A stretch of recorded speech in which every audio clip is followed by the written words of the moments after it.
সবাইকে বলেন পাইলে নিরালাহি গো নবী, লাই পাইলে নিরালাহি গো নবী। দুই কদমে চুমু খাবো, দুই কদমে চরণে ধুলি মাখবো গাই, পাইলে নিরালাহি গো নবী, লাই পাইলে নিরালাহি গো নবী। আমার নবী নূরের নবী, আমার নবী জিন্দা নবী, আমার নবী নূরের নবী, আমার নবী জিন্দা নবী। ওরে দয়া করে তাই কো নবী, হাসরের বেলায় বলো না, দয়া করে হাসরের বেলায় পাইলে নিরালাহি গো নবী, পাইলে নিরালাই, পাইলে নিরালাই গো নবী। গভীর মনোযোগ, ও পুমকারার বাবা। ইব্রাহিম নবীর কপালে বাগে জিব্বা দিয়া চাটিয়া চাটিয়া দুলা পরিষ্কার করে দে। আর নমরুদ দেখায়, বাঘ খাস না কেন?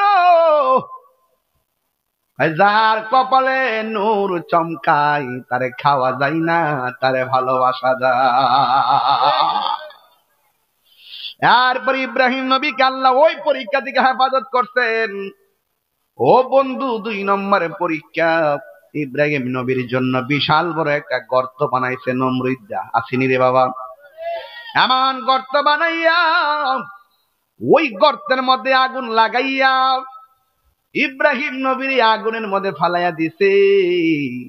কিন্তু ইব্রাহিম নবীর গায়ের মধ্যে একটা আগুনের আছরও লাগে নাই। সুবহানাল্লাহ।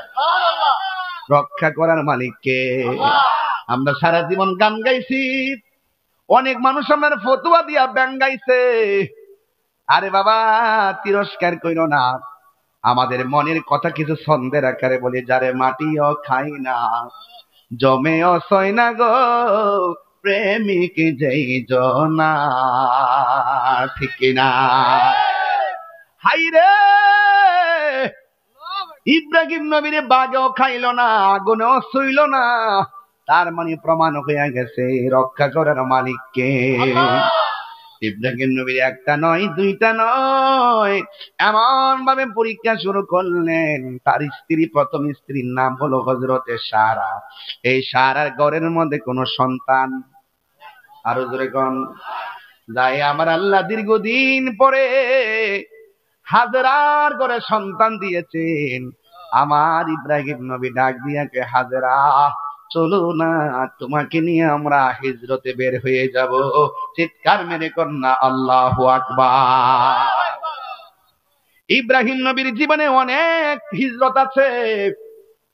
ও বন্ধুরে আমার, ইব্রাহিম আলাইহিস সালাম হাজরাকে নিয়ে রওনা হয়ে গেছেন। যাইতে যাইতে এমন একটা জায়গায় যাওয়ার নির্দেশনা পেলেন, কয় মরুভূমি, তরুলতাহীন, গাছপালাহীন একটা নিবিড় অরণ্য একাকী তুমি চলে যাও, যেখানে গাছপালা থাকবে না, তরুলতা থাকবে না, পাকপাকালি তেমন থাকবে না, নীরব একটা জায়গায় তুমি ধ্যান করার জন্য চলে যাও।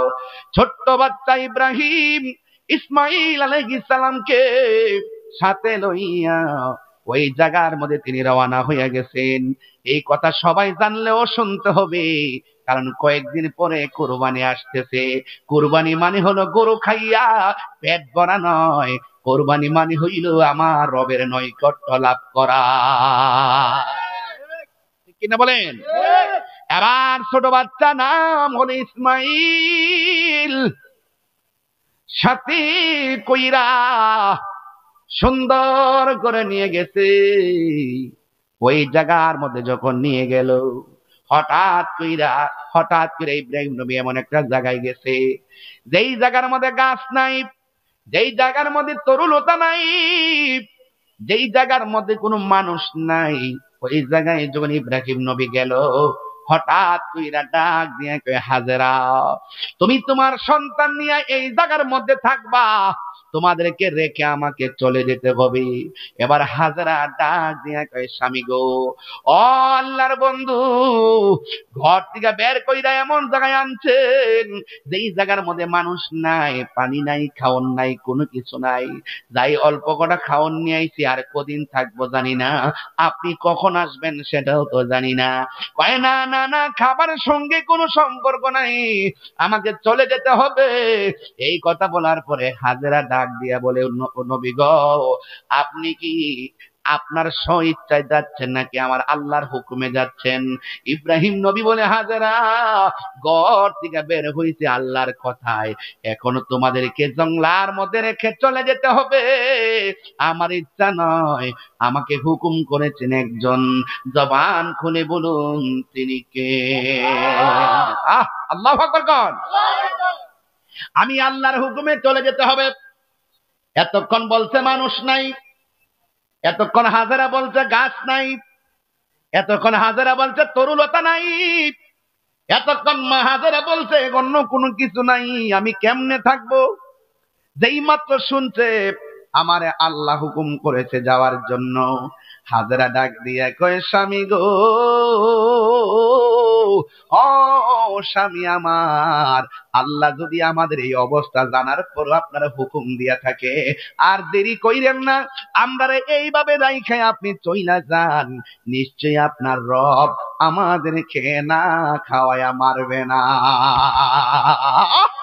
তাহলে পরীক্ষা আছে না নাই? আরে বাবা, তুমি সন্তানরে গলা টিপে মাইরা ফলাইতেছ খাবারের ডরে। আল্লাহ বলছে, বান্দারে, তোরা খাবারের ডরে সন্তান হত্যা করিস না। ঠিক কিনা বলেন? আওয়াজ করে বলেন, রিজিকের মালিক কে? যারে আল্লাহ সন্তানটা দেয়, আমার আল্লাহ রিজিক দিয়াই দুনিয়াতে পাঠাই। আজকে পুমকার আইসা উস্তাবাদি দিয়া খাইলাম, দেশি মুরগি দিয়া খাইলাম, সবাই মনে মনে ভাবতেছে আপনি খাওয়াইছেন, আপনি খাওয়াইছেন। না না না, আমার রিজিক আপনার লেখা আছে, আল্লাহ আপনার দিয়া গোছাইছে, আমার ফেরে ঢুকাইছে।